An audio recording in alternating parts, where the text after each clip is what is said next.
Welcome back to Velocity Invitational. We've had a bit of a delay. I apologize for that.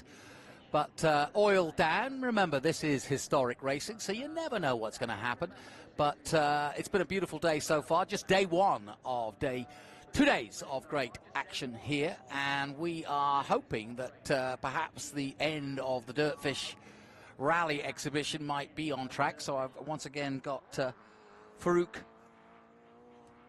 Kouai.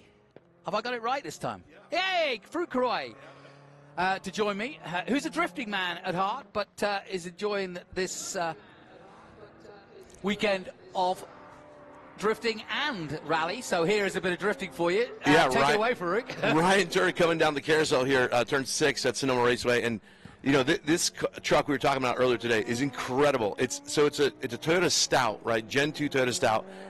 Look at this flicking into turn 7. Now, I want you, because you started explaining it in our previous conversation, I want you to explain how feet, power, brakes, clutch, how you do this flicking, because there's so much more. It looks as though you're just turning the car and putting the power down. It's far different than that, isn't it? It is, yeah. So there's a couple different techniques that most people find counterintuitive. So usually where you saw Ryan flick it into that corner that we were just talking about, turn 7, he would do something called a clutch kick. So he stays full on power and then depresses the clutch quickly and pops it out to essentially shock the back end of the car. Then he goes quickly into countersteer like you would on a road race car to catch the slide, let's say. So here we go. There we go. He clutch kicked in, a little dab of the handbrake there, and back on power. You see that? Yeah. And it's time to wave out the window for the passenger. Passenger's having a little bit of a good time there. That is a thrill and a half, though, to be in that car. And it's essentially disrupting the weight balance of the car, sometimes on power, sometimes off power, but getting the yaw rotation to essentially settle into what you want it to so they can control it. And what do we got under the hood there? This is basically a Toyota truck, right? This is an early, mid-'60s, early '70s Toyota truck, one of the first trucks that came to the United States from Toyota, and they put an 3S GTE motor into it. Now, normally that's found in like an earlier MR2 that you would see in the United States, but this is a Frankenstein motor from like a Camry and a Celica head.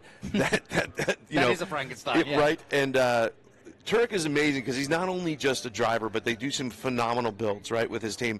And quick change rear differential, 6-speed Hollinger sequential, BC coilovers, Mobil 1 oil underneath the hood. It's a cool Frankenstein build that he's just ripping around.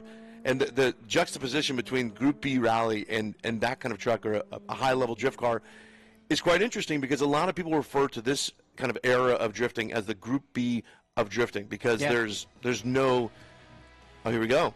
Yeah, and the reason why we're putting this in is because obviously we've got the rally cars out there, but going to basically the essence of what you were saying, this is what you learn at DirtFish. I've done it myself. I've been up to DirtFish, yeah. Nice. Fantastic location, and you can see it here. The BNZ's very safe and easy to drive, no fear on that. And you work your way up into a world rally car, a WRX Subaru, and you can see the facility is second to none, and the backdrop just unbelievable in Seattle. And, the same techniques of flicking cars and exactly what you explained, which is why I wanted you to do it, is because that's what you learn. There is so much more than just turning the wheel and putting the power down. Yes, you've got 400 brake horsepower under the hood in some of the bigger cars, but how you get into the corners and how you position the car to go from side to side and balance the car, well, that's what you do. You learn it at DirtFish, and it's no ordinary driving experience. Now, going back to Group B, here are some Group Bs, and some of the most famous, too. The Audi Quattro. Back in the day, Group B, some of the greatest drivers in the world taking part with that. We've also got a Lancia Delta out there.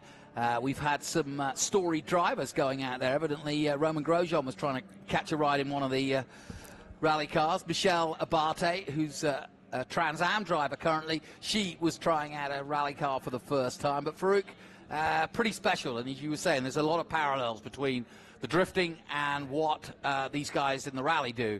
But, of course, I would argue that drifting is just asphalt rallying. Yeah, there you go. And it's worth mentioning that tomorrow we've got kind of a superstar coming. We've got Travis Pastrana coming. My hero. And he's going to be doing, it's funny. I'm going to show you how old I am, but I watched him do a backflip into the bay. First to do. Yeah, I think he was 14, I was about 18, and it's I've been a fan of that gentleman for many, many years. And so he's going to be coming doing 3 shows tomorrow, midday, and he's bringing the Huckster, which is this wild Subaru that has air brakes and all kinds of crazy, I don't know how much power it makes, but it's highly entertaining, and it's almost like a balance between what a rally car could be, can be at the unlimited level, and also a drift car. We don't typically use 4-wheel drive in drift cars, but he drifts that thing quite well. And for those that actually want to jump into a car, so DirtFish has their ride-along session that they do out in the cars that you just saw in that video. Yeah, the BRZs. They're giving ride-alongs all weekend in those. We're giving ride-alongs in drift cars over in the middle of the track. You might see a plume of smoke every once in a while on the drone footage out there, and that's us just messing about in the middle of the track. Well, Marky Martin's also out there. I'm not sure what car he's driving. They might be doing different ones, but we've actually got real rally drivers out there. Colin McRae's brother was here last year, Alistair, and yeah, very, very pleased that DirtFish are part of this event, and they build their own little gravel stage, which they give joyrides in and give people a chance to experience rally at its finest, because rally, of course, is both on asphalt and on gravel and snow and you name it.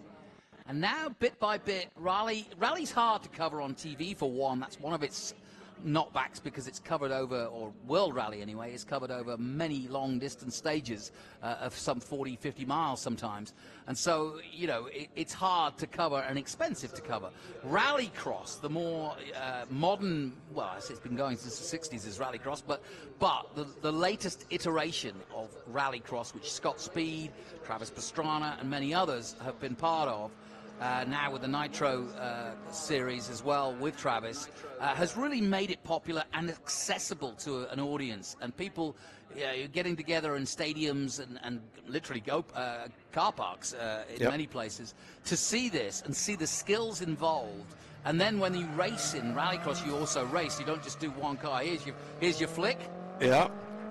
To your point on Rallycross, it's also just, everybody loves a little bit of bumping and racing. Oh, yeah. And the Rallycross, I don't know if it's a little bit, but they get pretty wild. Well, Josie Rimmer's brother, James, was involved in the American series for many years. And Connor Mattel and a few others I know have been part of it. And it's always great to be around Rallycross. Some real skillful drivers. And much underappreciated in forms of motorsport, I think. Rally gets a bit of a short stick in some ways, certainly in this country anyway. Other countries spend a lot of time in Australia and New Zealand, and rally is king there, it really is. And of course, the Finns, the Swedes have been perennial brilliant rally car drivers over the years.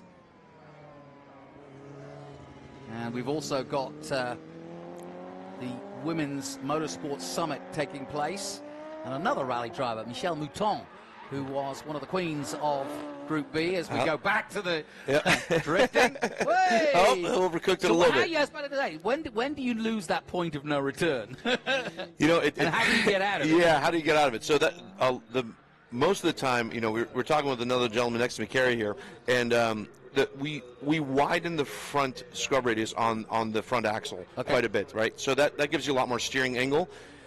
His front steering setup is created by a company called Part Shop Max, and you see he has quite a lot more lock than this 1960s style would normally have. And that's what comes into it, right? It's so the back axle of the car is typically set up similar to a drag car, or with as much forward bite as you can put into the chassis. And then the front axle is set up similar to like a dirt track car, where you're really working on the acumen of the car, you're working on the scrub radius, making sure that you have the traction that you as a driver kind of want to command. There you go, Ryan pulling off track.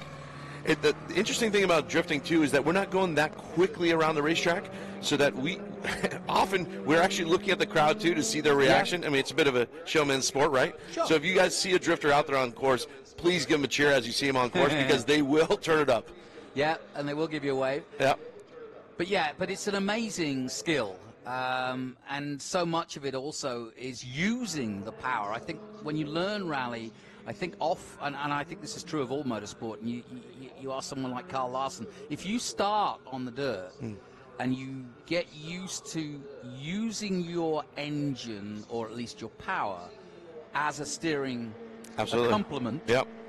and then you're comfortable with that, then when you are in a race car on asphalt, you just seem to, I mean, most of the guys that come from that background just have a real deft touch with the throttle. Absolutely. And know what they're doing. I think, you know, as motorsports fans, this event is incredible, right? I mentioned to you that we had Tim Lynn in the NASCAR group. Sure. He, you know, phenomenal driver, did great in Jeff Gordon's car in the last group. He's also got, you know, dabbling into drifting now. I think that passion for finding the ultimate version of car control is very addictive. Yeah. Whether you're going into rally, whether you're going to road racing, whether you're going to drifting, it's, you know, that pursuit of personal best is something that I think this event highlights really well. What a beautiful car, huh? Oh, it's absolutely fantastic. Yeah. Lancia Delta. I was looking closely actually at the rims on the side of the car. They've got special. Now this is part of modern Formula racing and sports car racing now, but they've got a sort of a very, very generic, simple cooling mechanism. Air discs, yeah. On the outside. Absolutely. To keep the brakes cool as much as they can.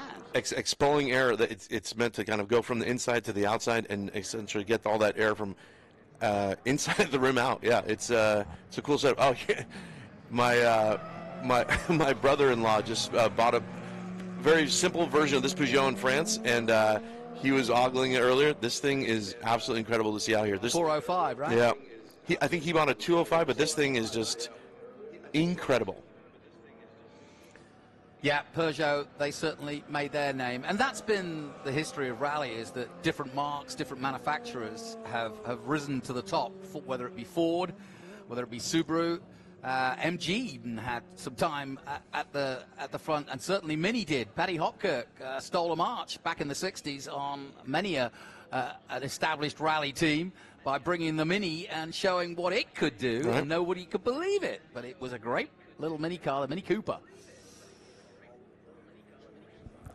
Absolutely, yeah. Gary's next to me, and he's mentioned that, you know, with what the Audi's brought into rally, yeah, all-wheel drive, yeah. All-wheel drive is just unbelievable how that changed the game, you know. But you look at what the guys that were competing in two-wheel drive against the four-wheel drive, you know, that story between Lancia and Audi also, it's a wild one, and it goes to the testament of what, you know, what vigor and passion can do in competition. Yeah, it's always interesting. I've done a lot of rallycross, and there are times where we've had both rear-wheel drive and front-wheel drive cars out on track, and to see the advantages and disadvantages that each has, yep. With the, you know, certainly the change in balance of the cars under braking versus front-wheel and rear-wheel drive, how the rear-wheel drive will drive literally differently into a corner because of the way it's designed and because where the power is. For sure. You know, it's always interesting to see that competition, absolutely. Especially when they're together on track. And it's funny watching, I mean, this was many, many years ago, but Loeb piloting the last front-wheel drive, the Citroëns, you know, just how that was hanging on by the by a thin thread. It's, yeah. Well, Sebastian Loeb, of course, now going on to the dizzy heights of doing Baja and some of the Dakar stuff. So there's the checkered flag then for this exhibition group of rally cars and drift cars. Not as many as we had out earlier, but tomorrow I'm going to find out who we've got here, because we didn't get information on who's actually driving. But I know that Marky Martin is one of the greats of rally, is here driving for the first time that car, that Lancia, I think.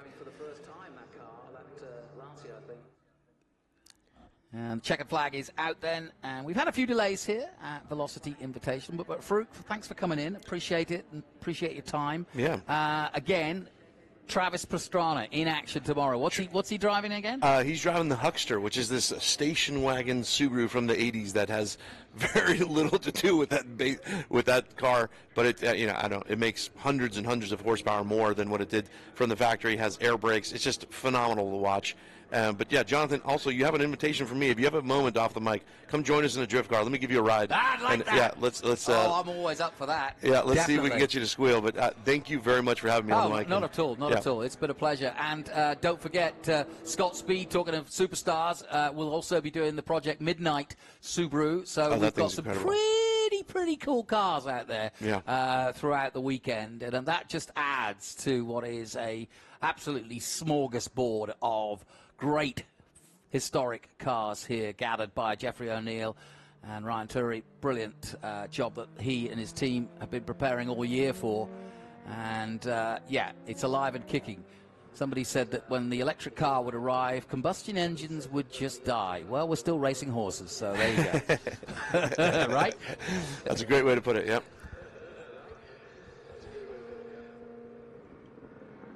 So that concludes our coverage of the rally exhibition. They'll be back in action, as we said, tomorrow. And Travis Pastrana will be here, and so will some of the other drivers that have been here. Once again, Michel Abate, I think, will have another run. And we never know. We might get some interesting names. You never know. There's always a few surprises, people showing out of nowhere. Anyway, my thanks to Farouk, and we'll take a short break here from Sonoma, and we'll be back with more action from our next group race coming up.